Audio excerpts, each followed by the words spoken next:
since they were in primary school together. It had only taken them this long to get hitched because they'd been focusing on building their B&B business in the rambling farmhouse that Todd's parents had left to him after they'd emigrated to the south of France. Apparently, it was the family tradition to pass on the farm whilst still living, in order to give the next generation a head start in whatever they chose to pursue. I privately thought that some people had all the luck. I'd been maid of honour back in May for that wedding, and it had been a beautiful occasion.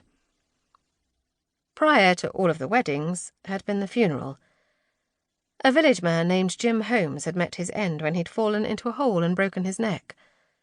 Jim had been my allotment neighbour. I'd done my best to figure out what had happened to him when the police had expressed their doubts that there had been any foul play involved in Jim's death.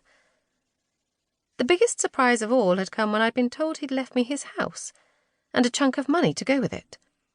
Prior to that, I'd been pursuing my flower business on the village allotments the best I could with the limited space available. Jim's surprise bequest had included the fields surrounding a house in a hamlet, just outside Merrifield village. It was the perfect place to start a cut flower business, and Jim Holmes had known it, although I was certain he hadn't imagined he'd be passing it along quite so soon. All the same, I said a silent prayer of thanks to my unlikely benefactor every day. I looked at myself in the age-spotted full-length mirror and tried to smile. My pointed chin and high cheekbones somehow seemed to sneer that I wasn't fooling anyone. I relaxed my face again, back to its usual no-nonsense expression. People, mostly men, had often informed me, mostly unasked, that there was something intimidating about my mannerisms.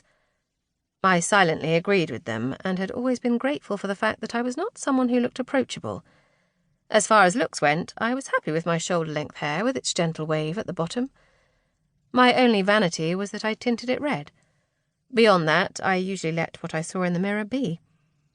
I had blue eyes, fairly dark eyebrows, a narrow, straight nose, and lips that didn't need rouge to tint that fashionable shade of pink. I certainly wasn't envious of my best friend Heather, who was beautiful in a fair English rose kind of way, but whose open face meant she got all kinds of attention, both good and bad. I was happiest left alone. "I wish you were invited," I muttered to the hairy brown dog lying on the bed behind me. He lifted a fuzzy ear when I addressed him, but then lowered it again, giving me a tired snort as his response. Diggory was about as enthusiastic about this particular wedding as I was. I looked back at my reflection in Jim Holmes's old mirror and wondered if it was obvious that I was trying too hard. I'd broken my minimal makeup-only rule and gone to town on my face.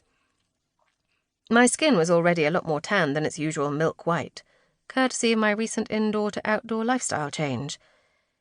It meant I didn't actually have any foundation or concealer to hand that matched my skin, but also, fortunately, the weather and hard work seemed to have worked some magic on my skin. I currently had 0 blemishes. I was 27 and had long since discovered that spots, albeit only a few, do indeed stick with you long beyond your teenage years. I batted my pumped-up eyelashes and asked myself what all of this was for. It's armour, I decided, before giving myself the final once-over, saying goodbye to Diggory and walking out of the door to go to the wedding of my childhood sweetheart. Perhaps it's exaggerating to call him a childhood sweetheart, I considered when I stood outside the quaint Kingston Hill chapel. The bells were already ringing in celebration of the special day. I felt the same butterflies floating around in my stomach that I'd experienced as a teenager, when I had been totally and utterly in love with Spencer Byrne. Everyone from Merrifield and the surrounding villages had attended the local comprehensive school in Kingston Hill. That was where I'd first laid eyes on Spencer. He'd been in the year above me, and was very popular with girls. I hadn't been particularly popular with anyone, but there had come a time around sixth form when I decided that I liked myself, so it didn't matter what others thought about it. Back then it had been a surprise that this actually translated into people liking me a whole lot more. In between manically studying for my A-levels, I'd finally bitten the bullet and had gone to ask Spencer out, only for him to ask first. We'd gone on a couple of dates, but then the school year had ended. Spencer had left on a gap year. To keep listening to this audiobook, I've left you a link in the description so you can do it, at no cost thanks to Audible's 30-day free trial.